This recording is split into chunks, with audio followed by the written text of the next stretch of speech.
Good evening. Welcome into your weekly show here on PowerMizzou.com, live on YouTube, coming at you later on our podcast platforms. Gabe DeArmond here with State of the Tigers for a Monday night. This is episode 67. We will get to all of your transfer portal talk in the second half of the show with Gerard Hamilton.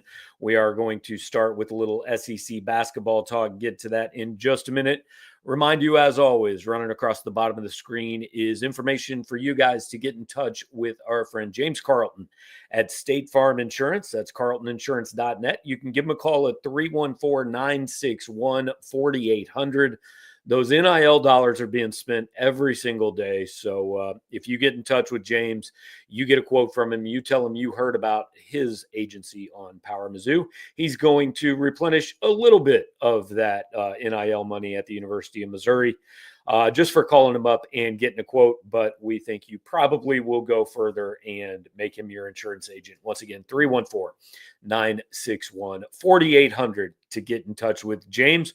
Put your comments, your questions, whatever in the chat. Again, we're going to get to football in the second half of the show, but we're going to start with basketball because Drew King has just had like a couple days off while we are chasing transfers across the country. So, Drew, are you doing anything with yourself, man? We got some stuff going on in the works, kind of behind the scenes that'll hopefully come out later this week. But yeah, it's probably not working quite as hard as the rest of the crew this week. You did get to hang out with Charlton Young this afternoon, though. I so did. like that, you're a step ahead of the rest of us, honestly. I guess so. All right, a good time to see why too. Yeah. So we've got we had the Kansas game a week and a half ago. We got the Illinois game 6 days from now, and then a lot of excitement. Like, who'd they play? You're talking about tomorrow? Well, they played Long Island a few days ago, and they play Rich Rod tomorrow. Is that right? That's correct. Jacksonville State. Okay, cool. So big games there, obviously, right? Huge. Right. Yeah. We will get to full breakdowns of the win over Long Island University, Brooklyn, and the pending win over Jacksonville State shortly. I know you guys are interested in breaking that down completely, but we got a special guest on the show, and I have made a promise that I would introduce our next guest as Dennis Gates' agent, Blake Lovell, joining us here on the show. Dennis is popular again. Everybody likes him. Blake, we thought it was a good time to have you on and just tell everyone that you knew even during a 20-game losing streak this would happen. Yeah, right. This is a great time to bring me on. Like, if this thing reverses now, you're going to know the reason is because of me. And I feel like, Gabe, you right before I came on, you're like, the impending win over Jacksonville State. I'm like, oh, no. Like, don't blame me. If something goes wrong here, folks, don't blame me. Ray Harper's a good coach there. But, yeah, this is a good time as any because I don't think a lot of people were wanting to hear from me last year at this time, close to this time. So we'll just kind of go back and forth, but I want to ask you first. Like, I have put this stat out a couple times. Missouri lost 20 straight games. If they win tomorrow night, it is a 10-game winning streak. Like, do we believe this has happened in the history of sports? A team has followed up a 20-game losing streak with a 10-game winning streak? You know, our guy Chris Lee has asked me that multiple times, and I've told him, I'm like, I can't imagine that's happened. Maybe baseball? I just can't. I was going to say maybe that, but I can't imagine it's happened in basketball at this level. I just can't imagine we've seen that before. But Gotcha. Drew, go ahead, man. Yeah, Blake, just to start off, I know I came on your show kind of right before the season, but I think I said, I expected this to be a pretty good defensive team. I'm curious kind of what you're seeing differently from this year's squad that stands out. Yeah, I mean, look, we talked about last year enough. You guys talked about enough in terms of what the reasons were behind that. I kept bringing up sometimes you have talented players, but sometimes you just need more talented players. And I think with the SEC last year, they just needed more good players. And what was it? You probably have the stat. I think I looked it up many times. Like 13 of their 24 losses, I think, last year were by 8 points or fewer, something like that. So it's like, and what the thought was And I'm like, well, come on, Blake, you can't defend to this kind of winning or losing streak. I'm like, no, I can't at all. But I can tell you that they're probably not as bad as they seem, just because, again, you can look at some of the things and figure out, all right, what's the missing piece? I think it's depth, and like you just said, Drew, they're doing things this year that are more similar to what they were doing 2 years ago, and that's forcing turnovers was one of the things that I think just continues to sort of stand out, and doing it in big moments. They forced turnovers last year, but what are they? I think they're 14th in the country right now in turnovers forced per game, 16.7 per contest, I believe. And also, it's like it's easy. The game's easier when you just score a lot easier too, right? And it's just they're just so much more smooth offensively now. Again, I've also pointed out the stat of the non-conference schedule. It helps to have some of that, but you're seeing it also against a Kansas, the comeback against Cal, which I know Cal's not a top-tier team in the sudden ACC downfall, seemingly in basketball. But you just see, again, when they put it all together, what they can be. And I think they just have more depth. They have more players. And sometimes it's that easy. And now they're kind of getting back to doing what they were doing a couple of years ago. And it's working pretty well so far. Dennis obviously hit the portal big, and Mark Mitchell has played pretty well. Tamar Bates has kind of become a guy. But the guy that, look, I'll give Drew credit. Drew loved this guy last year. I got terrified watching Anthony Robinson play basketball. He just looked completely out of control his entire freshman year. He would guarantee 2 fouls in the first minute, and I wasn't sure what he was going to be. Did you see that kid becoming, like, correct me if I'm wrong, he's playing borderline all SEC level at this point. Oh, no question. I think he is easily – I mean, there's talk about this league. I'm sure we'll get to that. But, I mean, there are a lot of players you could put on these teams right now. And now that the SEC has changed it to 5-man teams, where it was, 9-man teams before, those spots are a little bit more coveted. But I think if you're doing a 3-man or 3-team kind of, list right now, he's got to be on one of them somewhere. I put the stat out today. I know Missouri put it on their Twitter or whatever, but, I mean, he's second in the SEC in just offensive rating alone. He is just doing some incredible things right now from that standpoint. And I'm pretty sure Drew talked about we had the discussion this summer. I know you brought him up, but I'm pretty sure Max and I probably just went like, all right, that's another good piece to have. But we were not expecting it because, like you said, Gabe, you go back to last year and you're just thinking, okay, this is one of those guys where you're just waiting to see, can he take that big step forward? And, the way he has to this point, he's just had some big performances, and I think that's exactly what you're looking for. And we always say, too, like, we laugh sometimes. Max gets especially frustrated at Dennis Gates' rotation sometimes. He's like, how many guys are you going to play? He's like, if he had 20 guys on his team, he'd play them all tonight, wouldn't he? I said, well, maybe. But, and I think that's one, though, like you're starting to see guys like this who are, hey, for as many times as you want to move guys around the rotation, play this guy this many minutes or whatever, this is one of those guys where if you're looking ahead into SEC play, you're saying, all right, he's one of my guys. Like, there's no question about it. And I think that's where they struggled last year too, right?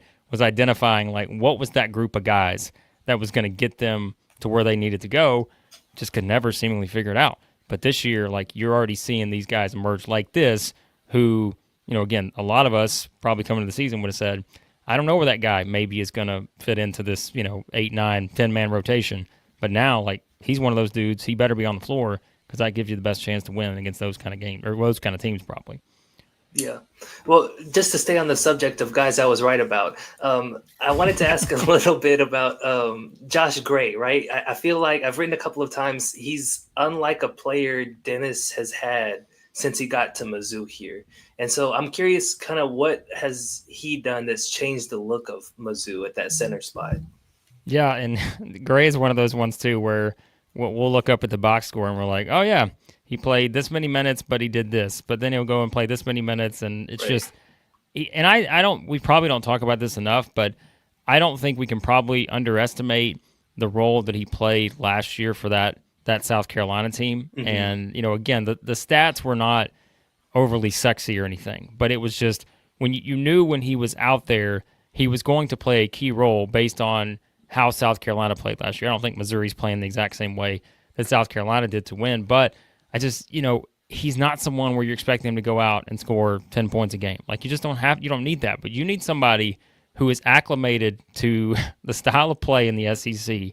And I can't imagine there are more than a handful of guys in terms of like big men like that who are as acclimated to the way the physicality is going to be night in, night out in the SEC, and just needing to be someone. I mean, you said it, Drew. It's like, what are a couple of the big knocks for the first couple of Dennis Gates teams? The defense at times, yeah, okay, like, not all the way there, but then it's like the rebounding stuff. And like we've talked about that over the past couple of years, and just seeing, okay, what can a guy like this do to help you improve in those kind of areas? And I think you're seeing it so far where, like I said, will there be some nights where he comes out and plays 32 minutes like he did against Kansas? Will there be some other nights where maybe he's playing 10 or 12 minutes? But those are going to be valuable minutes, I think, in this league, just because you've got to have a guy like that on the court that can make those sort of contributions. And I think if you ask South Carolina and Lamont Paris the same thing last year, those guards got all the attention. But if they didn't have a guy like Josh Gray helping out and, playing along a guy who's kind of breaking out in Colin Murray Bulls and all that, they probably lose a couple of those games just based on the fact that he was doing some of that dirty work that they absolutely needed to win games. And I feel like, again, in this landscape, look around at the big men in the SEC. Look at what Janai Broom's doing. Look at what Big Cliff's doing in Alabama. Adu's back at Arkansas. Just keep going. Amari Williams at Kentucky. You go all the way down the line, right? You got to have a guy like this if you're going to win those games against those kind of teams. I think most of you guys watching probably are familiar with Blake and Chris and all the guys over at Southeastern 16. If not, make sure to watch their stuff. Blake, like I was talking to Chris, and I give you guys credit. You guys were in on let's do this SEC basketball stuff when this was a football league.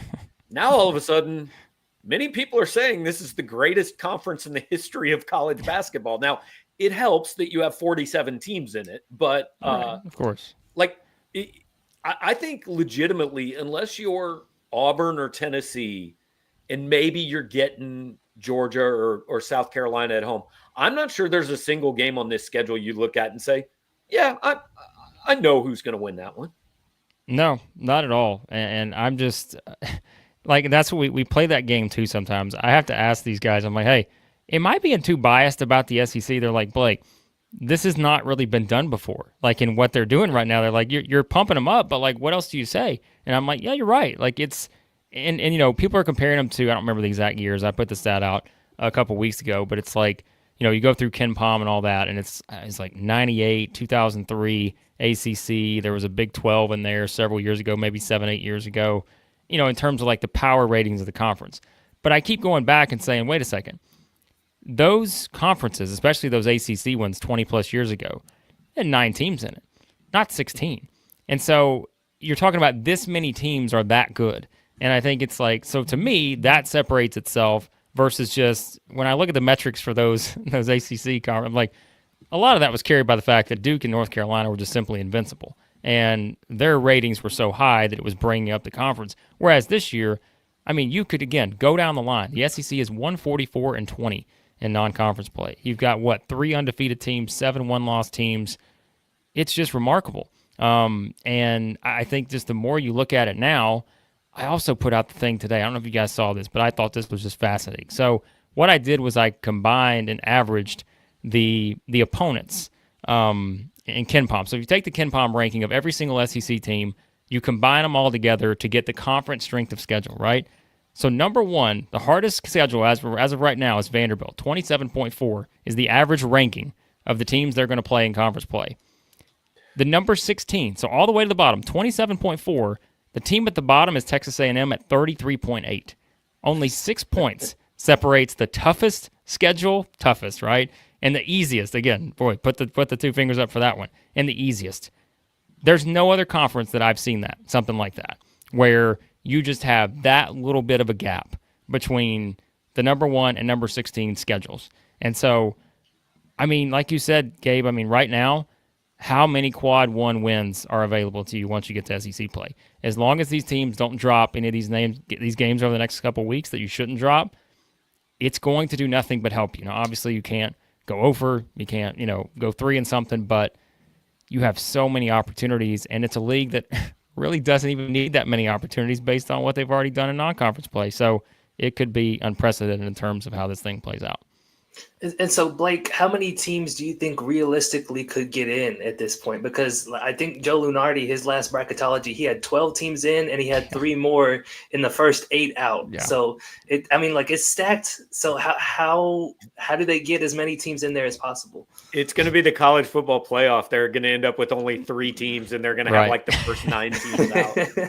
It's funny because someone asked us a question this morning. I thought it was the greatest question. They said, "All right, let's just play a big what if game." They're like, what happens if every single SEC team goes 500 in conference play? What if everyone goes 9-9? I'm like, that's perfect.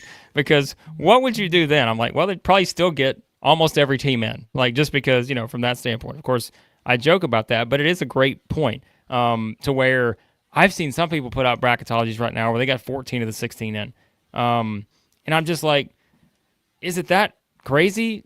Right now, no. But, eventually, again, some of these teams are going to drop off. It's just natural. It's going to happen. You're going to have some teams that start losing games. They have to play each other, right? There's no draws. So teams are going to start losing games. But I do think that's where, take, for example, obviously Auburn is to an extreme because they've been one of the most dominant teams I've seen so far in a while, just in terms of what they've done. But, Alabama, the schedule they play has been brutal. Texas A&M schedule, what a flip that's been over the past couple of years. We always have the conversation in March about A&M. Are they going to make the tournament or not? Because their schedule, kind of stinks and all. But no, it's different this year. They played a tough schedule, and they're doing well with it. So I think as you look at these teams and you start to see the strength of schedule, usually we're having the question, how many is there an SEC team that can get in at 8 and 10 in the conference? I think this year it's going to be how many SEC teams get in at 8 and 10 in the conference. Because I think it's going to happen. It's going to be multiple teams. Just because, again, the way it's going to work out. But I think 12 is realistic.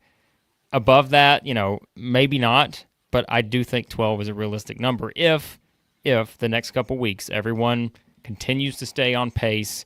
You've got the luxury now where some of these teams can drop games to equal teams or teams that are kind of hovering around the same. Obviously, you can't lose to, like we mentioned, if you're a team that's out there playing a 360 team or something like that in KenPom, you can't lose those games. But if you stay the course, then you're probably looking at a scenario where I think 12 is realistic. And like I said, I think you're probably looking at it where multiple SEC teams are going to get in with a less than 500 record in the conference. All right, so we got a couple of questions from people watching. That'll give Drew a minute to think up his great last question for you. And so you're talking about 8 and 10 getting in. August wants to know 7 and 11. Like, if Missouri beats Illinois, they're 12 and 1 non-conference. Yep. I think 7 and 11 honestly gives a team like that a shot. Is that too far? Do you think the committee goes, no, we have to stick to what we've always said, and you can't be 4 games under 500?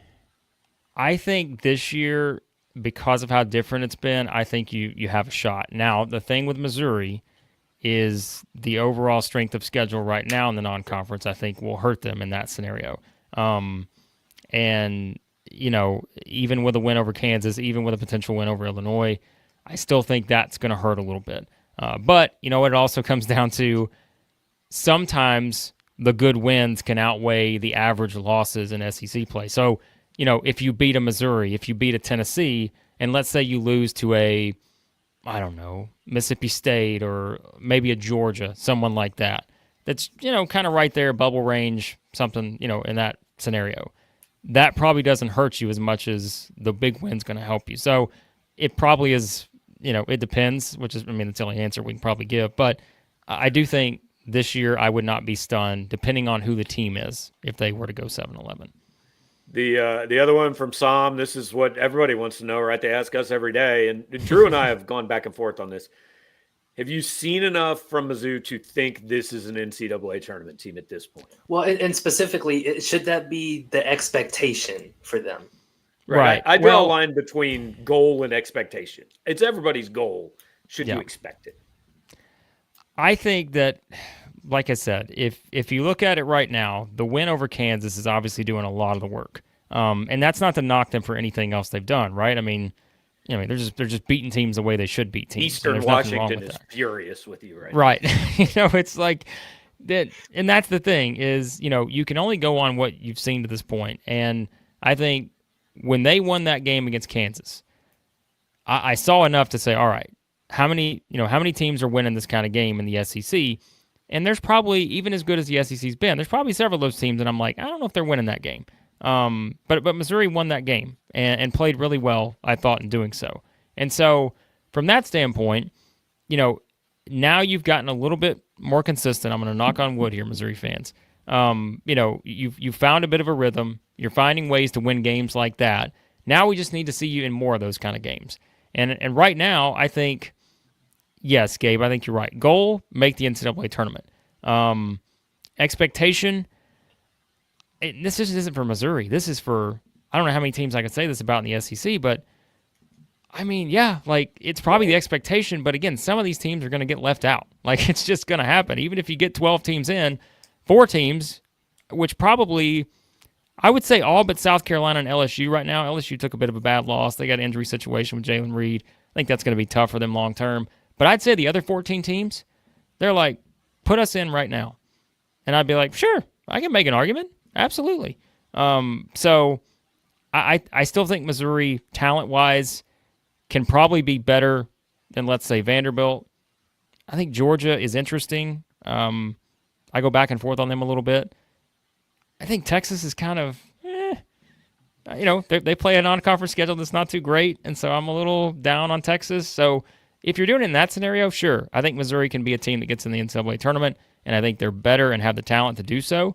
It's just, as with everybody else, how do you navigate this conference this year? I have no idea. Gotcha. Well, Blake, my last question, you mentioned, Max is complaining about how many rotations that Dennis Gates throws out there, all the lineups and everything. It does seem like he has a pretty clear top 8, though, with Robinson, Bates, Perkins, Mitchell, Gray, Marquez Warwick. Who am I missing, Gabe?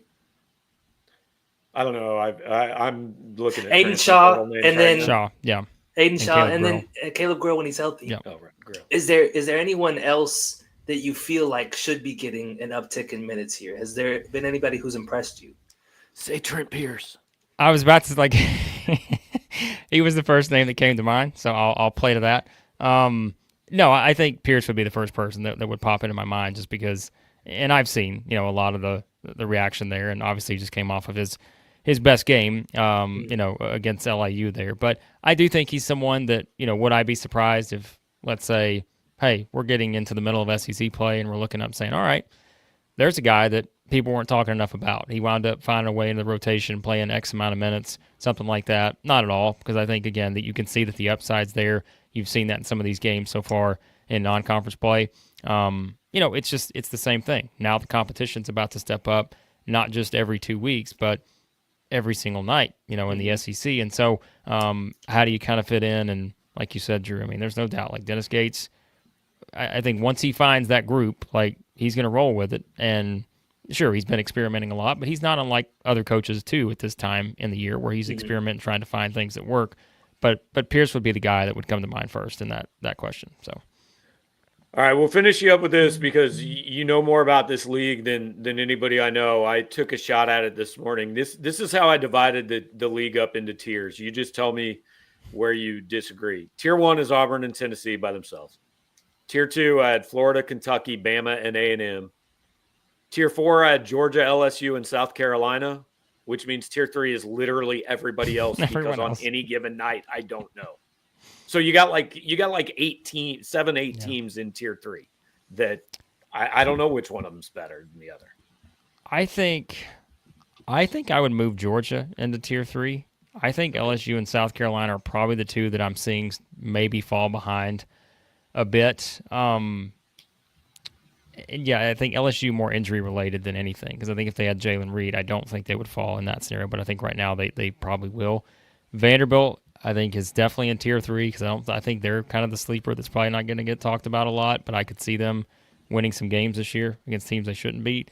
And I think Tier 1's interesting too, honestly, because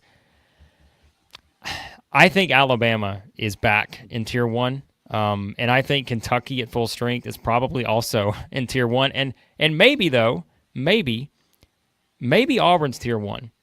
And maybe the other teams are Tier 2. Maybe Tennessee, Kentucky, Alabama, Florida, and A&M are Tier 2. Because I'm telling you guys, like, I know what the AP poll says, but the fact is, Tennessee's number one in the AP poll because they got a 0 beside their name. Auburn's the best team in the country, and I don't think there's any doubt about it. They've just been that dominant. You can look at all the metrics. Everyone, like, it's the eye test, it's the metrics, everything. Sure, the games aren't played on computer, as we're told all the time, but we've ranked Auburn as the number one team in the SEC for the past however many weeks, even though Tennessee's still unbeaten. But I would not be surprised, and we say this going into a year like this, where like everybody's going to lose games. Man, I don't know. Like Auburn, they'll lose games, but I don't know. I don't know if they're going to lose that many, just because what I see in them right now and what they're doing offensively. I mean, it is a historic offensive rating that they put together, and they've done it against the top 10 schedule in the country so far. So, to me, they're at win one for sure, but I think it's trying to figure out of those next 5 or 6 teams: Florida, Alabama, Kentucky, Texas A&M, Tennessee. Tennessee's kind of, I think they've kind of established themselves, even though they haven't played as tough of a non-conference. But all those other teams, like A&M's the one, guys, right? It's like you can kind of count on A&M to be consistently inconsistent. But this year, it's like they're pretty consistent now. So I don't know what we're going to do with this top group. I mean, they're all top 15 type teams sitting there right now. Yeah. So, and I mean, Oklahoma, look at Oklahoma. They're ranked in the top 15 in the AP poll. Ole Miss and Mississippi State have been hovering around there. Yeah, it's nuts. Well, it's look, we could get through. We've got 2.5 weeks of transfer portal left, and then Missouri opens with an easy one at Auburn. Right. Sorry to talk up Auburn, folks. They'll be fine by the time we get to that point. Okay, so. Yeah. So Blake, we appreciate it, man. You guys do great stuff, and we send everybody over there as often as we can. But appreciate you taking a minute with us. You got it, guys. Thanks as always. All right, have a good one. That is Blake Lovell from Southeastern 16. They do great stuff over there. Drew, real quick, we got Drew out in the green room, but real quick, hey, big game this weekend. Give us the Mizzou, Illinois kind of 30,000 foot view 5 days out. And yes, I am skipping over Jacksonville State. They should win that game. I do have some notes on Jacksonville State if you want to play. We can They're move not on. Jackson State. That's the best Correct. thing about them. So Missouri should win. Yeah. Okay, so Illinois, really interesting team. They shoot a ton of threes this year, Gabe. Like live and die by the 3-point line this year. They've got a 6'6" European point guard. I'm not going to try to pronounce his name. But I've seen it. But Kasparis is his first name. Last name, I'm a little iffy on. They've also got one of the Avicic twins who's been playing really, really well. 7-foot big man who can step out and shoot threes. And then coming off the bench, they have a lottery pick named Will Riley, who's a 6'8" wing for them. So a lot of ball handlers. They've been playing really fast this year. So my concern for Mizzou going into this one is, let's say they have another drought, right, where they almost give up a 20-point lead. Illinois is a team that can make that up a little bit quicker than Kansas can because of how good they've been from 3 this year. Not necessarily how good they've been. They're just okay accuracy-wise, but how much they do it. How much they shoot, yeah. So that would be my biggest concern for Mizzou going into this one. They've also been pretty good defensively. They don't give up a lot of makes this season. So I think getting to the free throw line would be pretty important for Mizzou. Most common question, this has been asked 3 or 4 times, is Caleb Grill going to play versus Illinois? Look, the answer is we don't know, guys. One night he's just going to be there. I'd be surprised, wouldn't you, Drew? Yeah, I mean, like last time I saw him, he's still in the neck brace, so I feel like that's not a great sign for his availability. I mean, I've seen guys play with the face mask. You don't think he can play with the neck brace? I would be really surprised. I think it like doesn't let you turn your head. Yeah, like it looks pretty constricting. You have to move your whole body so that not ideal for playing basketball with. Yeah, but look, Dennis isn't going to share injury information. No. I mean, he took a big step with the analytics thing, and his press conferences have been better this year. He's not going to give us injury information. But Correct. I would be surprised if we see Caleb Grill in 2024.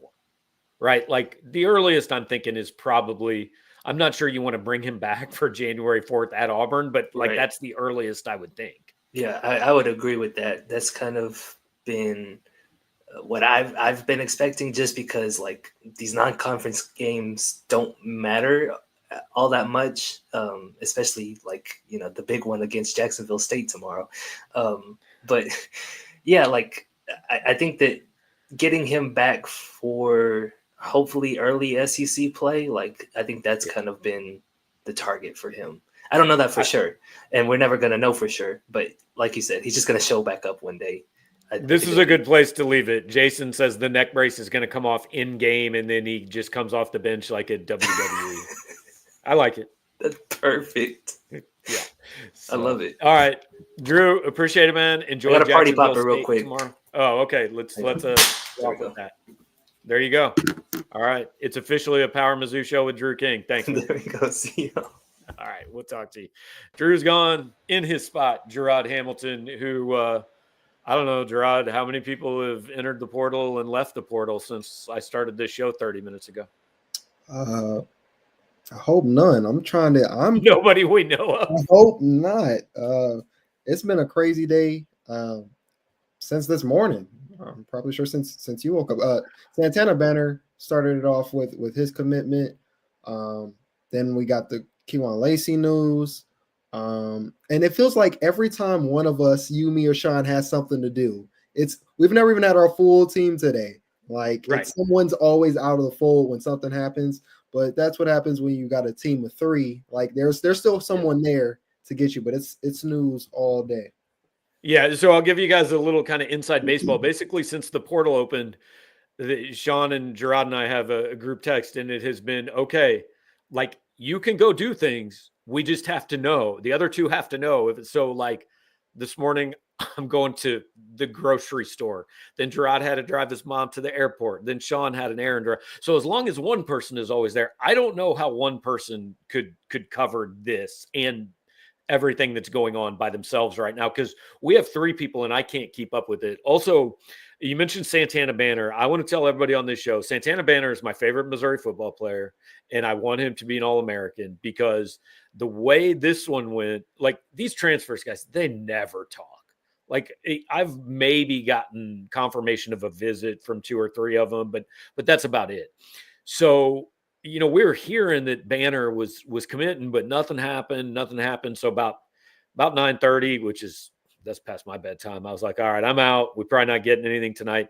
I actually woke up at 2:00 and just happened to glance at my phone, and Sean had texted me and said, hey, I just Banner DM me, and here's a bunch of quotes. So your story's ready to go for the morning. And he said, this is a direct quote from Santana Banner. I'm probably going to announce it tomorrow, but you guys can put it out there whenever. I don't care. I've just been too busy to do it. That's my favorite recruit that's ever existed. That kid, I will vote for him. And when you go to SEC Media Days, all SEC safety, Santana Banner. Yeah, we don't get enough of those, so that sounds good. Yeah, so that started off the morning. I'm not even going to attempt to pronounce the Nebraska linebacker's name. I don't know how to pronounce it. It's Makai, Gbayor. You pronounce that however you want. Then they got Josiah Trotter, who I promise I am going to call Jeremiah for his entire career here. I grew up watching his dad, and that's how it's going to be. Biggest impact of the three, in your opinion? I'm gonna go Trotter. Just going through his stats. I mean, him and I'm gonna just go with Makai for right now. Both run defenders predominantly. They do some good work, but I think Trotter was second on his team with 92 tackles. That kind of obviously that's gonna jump off the page to you. Recorded 92 tackles, 4 tackles for loss. I think he had half a sack. The biggest thing is I think he's the one.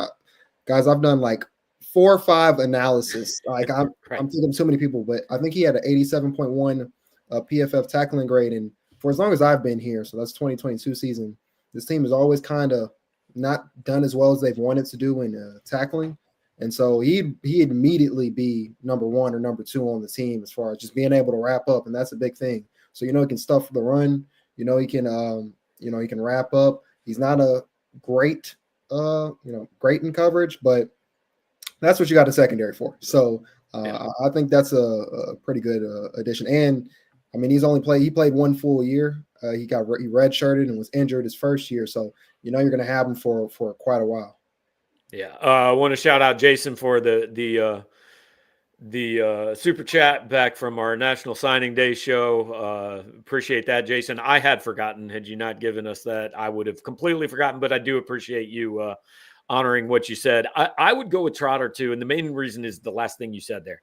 3 years. Now, look, ideally, hopefully he's not here for 3 years, right? Hopefully he's here for 2 and goes pro and all that. But I think that's kind of the differentiator. Banner has 3 years as well. And look, like I said, I'll be rooting for the kid. I don't know. The difference is that Trotter's done it in a quote unquote power conference. I don't know if there's a huge difference in West Virginia and Northern Illinois, because frankly, Northern Illinois went and beat Notre Dame this year. It's not like not like they didn't go play anybody, but that's why I'd go Trotter today. So the other thing that happened, obviously, is that guys are leaving. Kewan Lacy, like this one, it's running back and no reason to panic, but I don't feel like that's a guy Missouri wanted to lose at all. No, remember maybe, I don't know, 2 or 3 weeks ago we were talking and I kind of broached the idea of like, do they possibly get a running back, even with Lacy on the roster, just because it's so young back there. And the last couple of weeks I've kind of feel like talk myself into, I can see it. We've been kind of talking about how this could possibly be a smash and dash type duo with Jamal Roberts, and then you got the freshman cats, and you got Tavoris Jones there. But without Kewan, I mean, obviously, definitely got to go in the portal. We know, is it Udo? Kanye? Yeah, Kanye Udo. There We, might be another one. We're working on that for later tonight. But yeah, we know about Kanye Udo. sweet. So we know he's going to take a visit. What's today? Monday. He's going to take a visit Wednesday. But yeah, that's a big one. And the way the reaction I've seen, you can tell that Missouri throughout the year thinks he's going to be or thought he was going to be a number 1 or a number 2, just based off throughout the season. When we kept bringing up his name, Drink kind of was just like, basically, we're scrambling we want to get him the ball. But I mean, we also got to win games and stuff like that and do what we can for this season. So we can't force it as much, but you can tell that was a guy who was in their plans. Yeah. And look, here's what we don't know, and we're really never going to know, is because when we talked about running back immediately after signing day, I said I wouldn't get a running back because if they go get a running back, if I'm Kewan Lacy or Jamal Roberts, I leave. So what we don't know is, did they schedule the visit with Udo, and that's why Roberts left, or Lacy left, or was Lacy leaving, and that's why they scheduled the visit with Udo? Like, right. We don't know how that worked out. But it's interesting, and I don't know if you saw that. Like, we've written so many things in the last couple. I mean, I think we had 12 stories today, but one of the things I posted in the story about Lacy leaving. You know how many running back yards Missouri had returning this year? At the beginning of the season, how many yards they had returning from running backs? You're talking about going into 2025? Going into 2024 from the 2023 team. Oh, I don't know. Oh, like, let me guess. Well, actually, let me guess. Let's go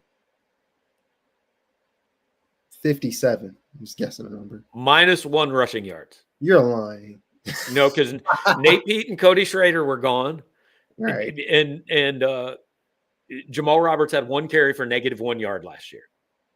And so that's what they had coming back. And now that may be messed up.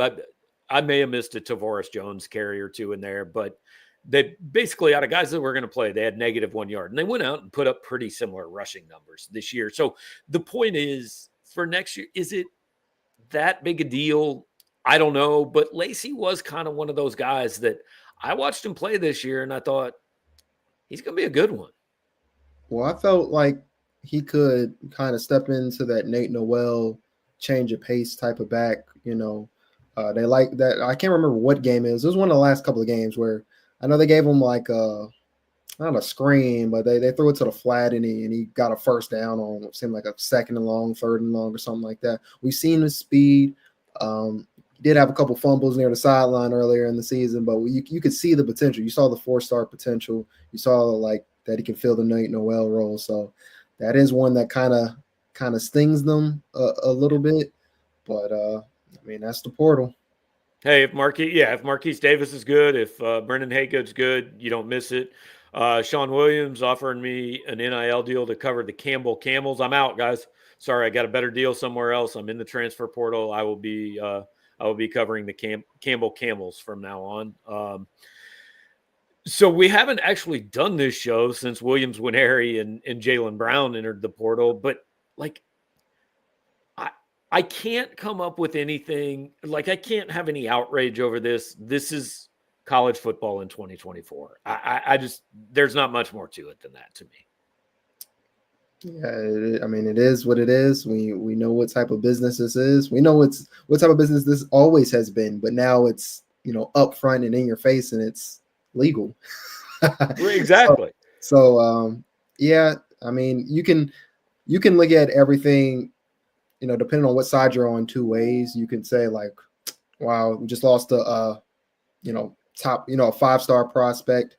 We wanted to hope he got in the plans, but the other time you can say, I think he recorded like 2 tackles this year, was DE 6 or whatever the case may be. Jaylen Brown, I mean, even though he entered the portal a day later, Jaylen Brown didn't redshirt. So you kind of was looking at stuff like that.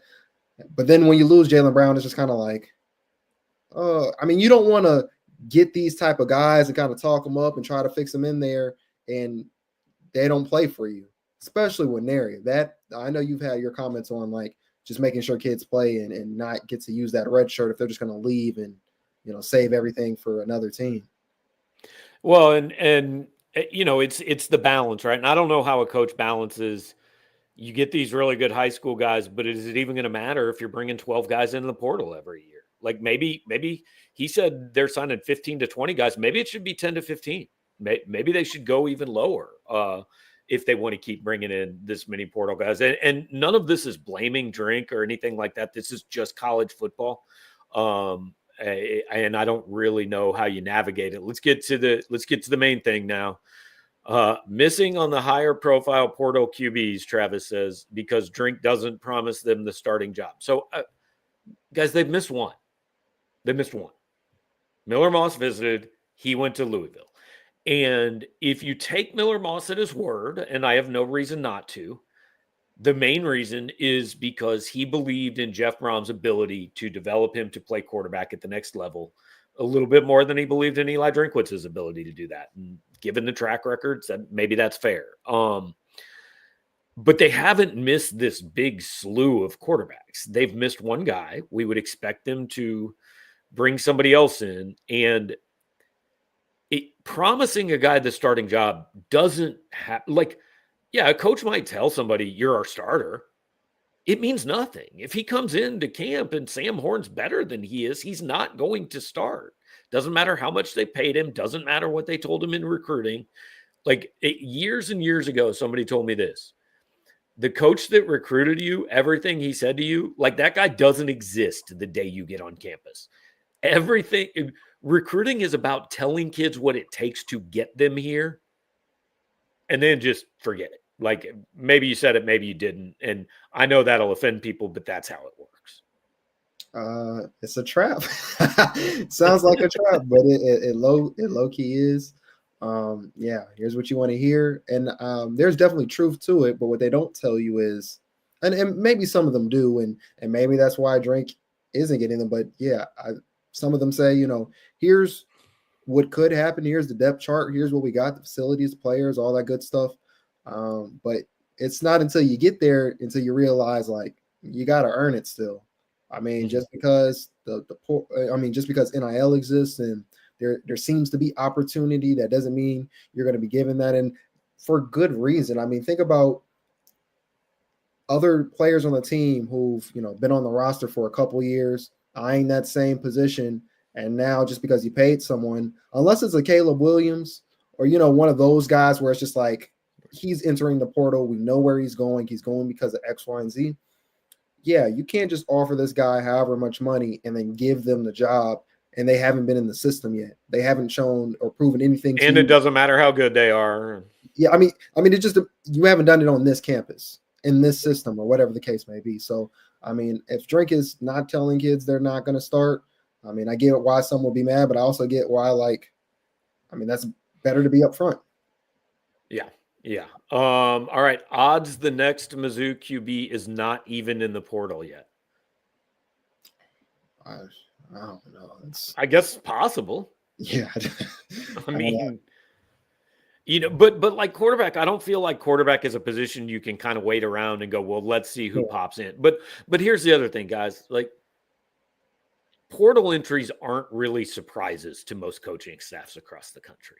They might be surprises to you and me, but like these guys know, like, John Batir has been rumored to be going in the portal for a month now. Fernando Mendoza, I heard his name a week and a half ago. As, hey, watch this, he could end up in the portal. So like, it's possible that somebody's not in that they really like, but that's a risky game to play to just wait unless you've got the deal worked out already. Yeah, waiting is a dangerous game, especially just because only one person can play quarterback. So like you got to get your guy. It also makes me think on the flip side why someone like how do you pronounce his name? Pribula.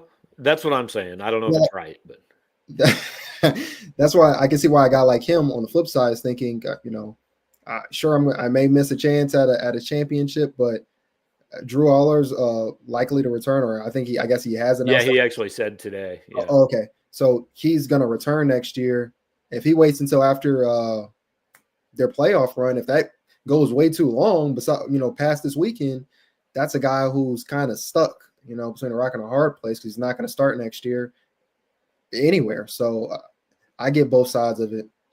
I'm curious too what that conversation was like with James Franklin, because like he could have said I'm going in the portal, and James Franklin could have said, "Cool, you can still play with us if you want."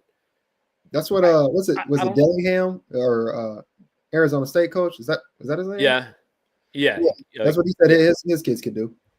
Is that right? Yeah.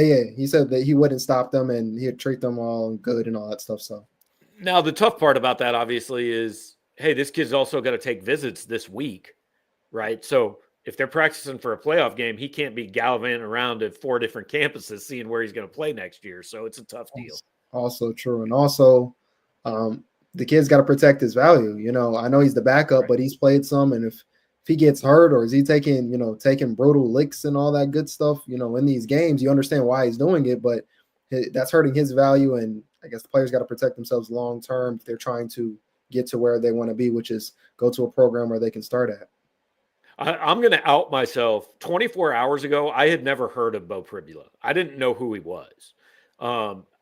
Our message board really seems to be a big fan of his game. I'm not going to pretend I know a ton about it, but it's kind of interesting because he fits the profile of a guy where I would think the reaction would be, oh, great, we're on plan F or whatever. But most people, Missouri fans I've seen, seem to be pretty excited about it. And I'll just say, like, I think Missouri's paying attention to him. How far that's gone, anything like that, I'm not sure. But I do think he's on the radar.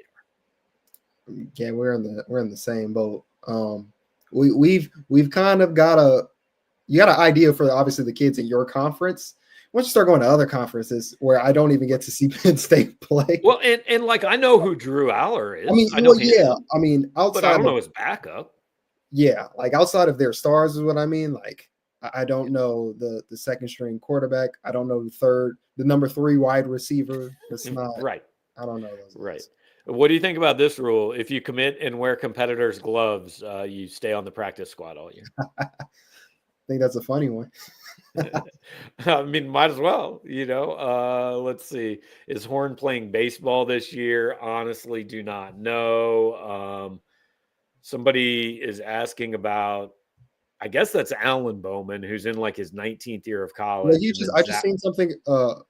He just declared for the draft, like right before He did. Yeah. Okay. So he's like, he quote tweeted it saying like 7 years is enough. So I know he's out of it. I did like him last year. You know those pictures that kids do with the little chalkboards on the first day of school. He like took a picture outside his apartment that was like first day of 19th grade or something like that. So I thought that was pretty good. All right, so I know you're working on a story, kind of ranking the portal needs. They're done at linebacker. Well, that was just going to be a big part of my column. In your column. Okay, I got you. We feel like they're done at linebacker. Everybody knows quarterback's there. Just give me your opinion. Number one need for Missouri in the next few days outside of quarterback. It's offensive line, especially left tackle. Of the ones on the board that that we've got in our HQ and taking visits or about to visit or whatever, kind of a fan of Teague Anderson, left tackle, Utah State. Kind of going through some of the numbers of those guys. I just think I think it's an 81 pass block grade. And that's pretty good. Just seven penalties. I don't want to say just 7 penalties. I don't really like that number, but seeing some numbers of other guys in the portal, obviously how Marcus Bryant did this year. I think he had 5, but he gave up a lot of pressures.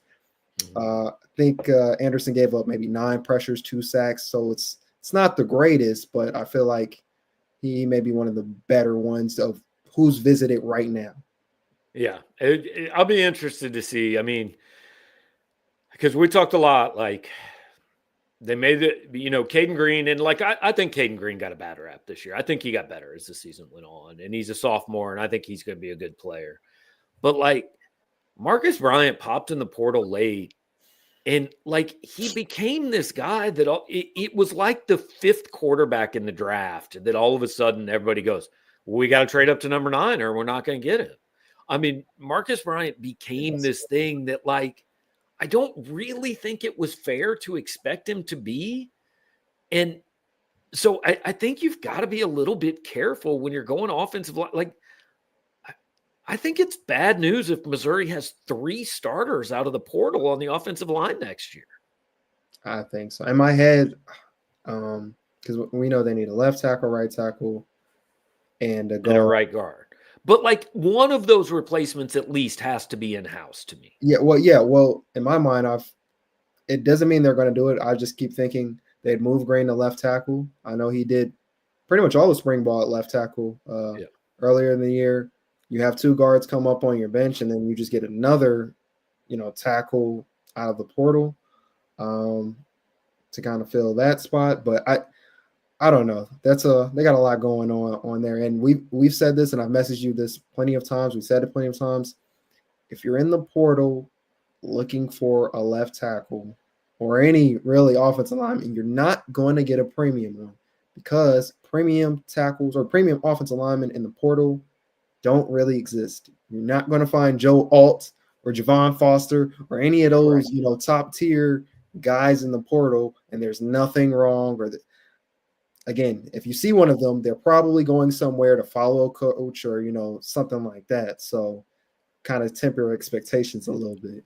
I do like the Howard Sampson kid from North Carolina. If you get him, I think you can put him at left tackle, leave Green where he's at, and then, whatever you need to do, fill right guard with whether it's Riker, Tristan Wilson, whatever. But yeah, I think it's bad news if August 30th next year, 3 of Missouri's 5 offensive linemen are out of the transfer portal. That's not something I want to see.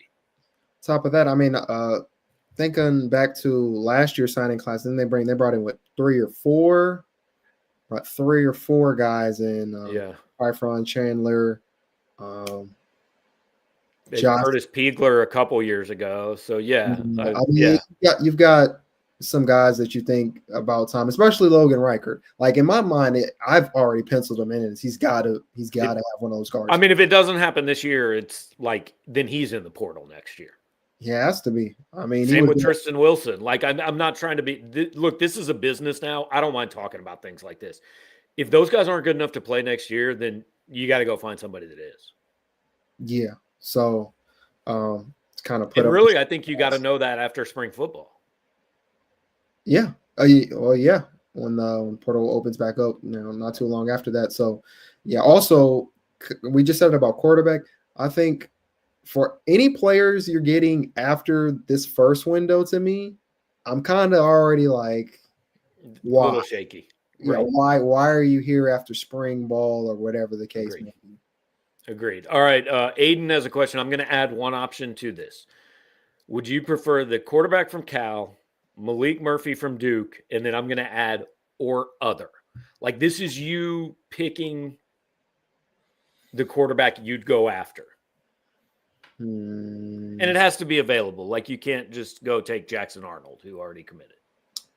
I wasn't gonna say Jackson. I know, but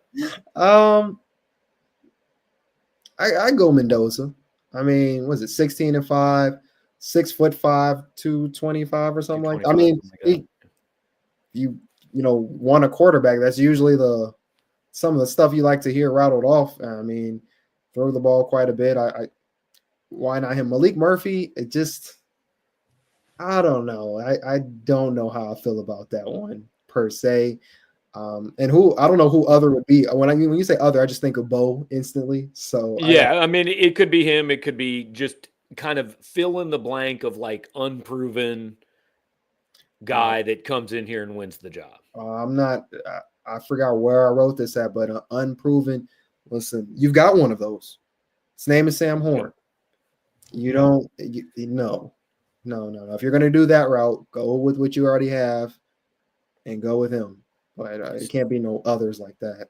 Here's why I like Mendoza over Murphy, and honestly, I like Mendoza over Miller Moss. He has 2 years. Like I'm not expecting a transfer quarterback to come in year one and be amazing, and I'm also not expecting Matt Zollers as a redshirt freshman to take over. Right. Like I'm fine with him getting a year and a half to get used to things. Mendoza has 2 years. And the other thing, like I've seen Malik Murphy at this level. He wasn't good enough at Texas. That's why he left. So if he wasn't good enough at Texas, I don't know why you necessarily think he's good enough here. Now, look, if they get him, great. Like whatever, we'll go. Like this isn't anything against Malik Murphy. This question is, what do you prefer? I prefer Mendoza of what I know is available. I'm interested in Tribula simply because, like I said, I don't know much about him, and a lot of people seem to be excited about him. So I'm interested in what that is. But we will see. Tyler wants to know, touch on what players visited today and the next few days. So I can tell you that Langdon Kitchen from Northwest Missouri State is in town on a visit. He got here today. I believe Josiah Trotter was wrapping his up and committed. Everything else, like when this show is over, guys, I'm going to turn it into a podcast. I'm going to throw up a rundown of where we're at and who else is visiting and all that. So that'll be on the site the next hour, something like that. So you can check it out there. If you do not subscribe, you should. It's 50% off. We encourage you to do that. We've had 12 stories today, and there might be some more. So, Gerard, I was asked today on a radio show a question about the bowl game. I'm like, I literally have not spent 1 second thinking about Missouri versus Iowa. Let me think of the last time I wrote about them. It's been quite a minute, and when I was looking it up, remember, they're on their third string quarterback, and Caleb Johnson's not playing. That's enough for me to be like just as far as seeing the other team and what they've got going on. Yeah. Here's what these non-playoff bowl games are now. For the 3.5 hours while the game's being played, both fan bases are going to be very interested and care about winning the game.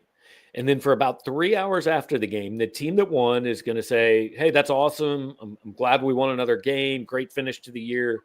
Helps us. And the other fan base is going to say, who cares? Stupid. Bowl games don't matter anyway. We didn't even try in this game, and our team wasn't here, so it doesn't count. And then that's it. And then it's going to be right back to, okay, who are we getting out of the portal and what's our roster look like next year? Like there are only 4 games left there's 7 if you add, or however many, I guess 11 if you add all the playoff games. But like there are 4 games being played that anybody cares about between now and the second round of the playoffs. The rest of them are a nice little 3.5 hour diversion on game day.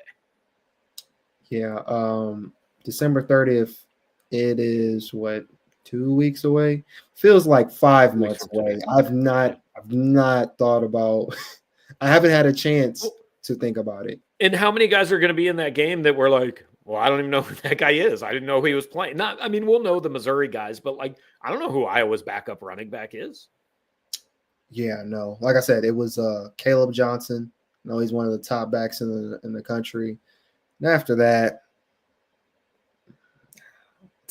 I don't know. Maybe their whole defense stays intact because that's what Iowa does. I don't know. Ron, appreciate the super chat, man. I know there have been a lot of comments and questions. We haven't been able to get to all of them. Crump is asking if Sam Horn gets run in the bowl. 0.00000% chance. I think No. I think he's asking that because they filmed a video I know. and like Sam appeared in it, but I'm not 100% sure he's healthy, but also that would be so incredibly disrespectful to Brady Cook and Drew Pine to put Sam Horn in for a series of the bowl game. I would be offended if that happened. I mean, I'd be offended if I was Sam Horn. I don't know. I'm still thinking, he's got a lot going on with baseball and stuff. When he had his TJ surgery, that was right before spring ball.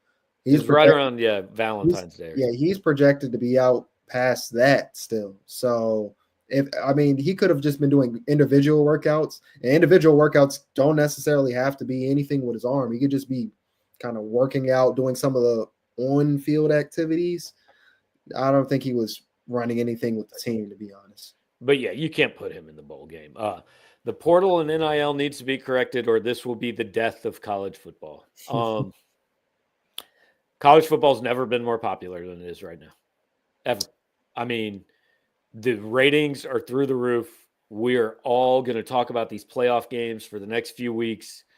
I can tell you, based on how busy our site has been, even people that say they hate the portal are addicted to the portal. Like, you could just make a list of things that were going to ruin college football, and guess what? It's still here. None of them have ever ruined it. There was a day the forward pass was going to be the death of college football. It's still around. 100% not going to kill college football.